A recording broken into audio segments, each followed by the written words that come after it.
Hey guys, welcome back. In this video, I will show you how to clear WordPress cache. Let's get started.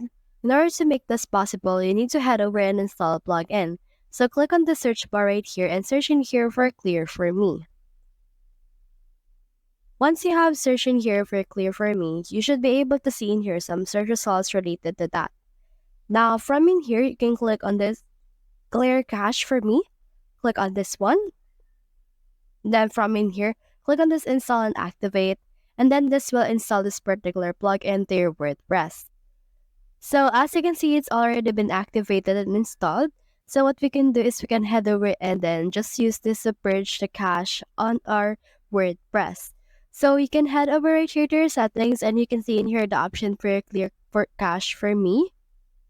And then from in here, you can see in here the option, like for example, the button settings wherein you want to put it, as well as the instructions on how to show above, and also this show clear cache for me options, and click on the save changes right here. So once you have done this right here, you should be able to use this particular thing on your dashboard. So right now, let's head over to my home.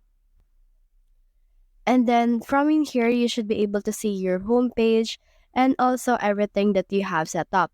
Once you have set this up or everything right here, just head over and then clear all the cache that you have available. So that's the whole process. If you have found this video helpful, simply leave a like or subscribe because it helps reach more people. See you soon.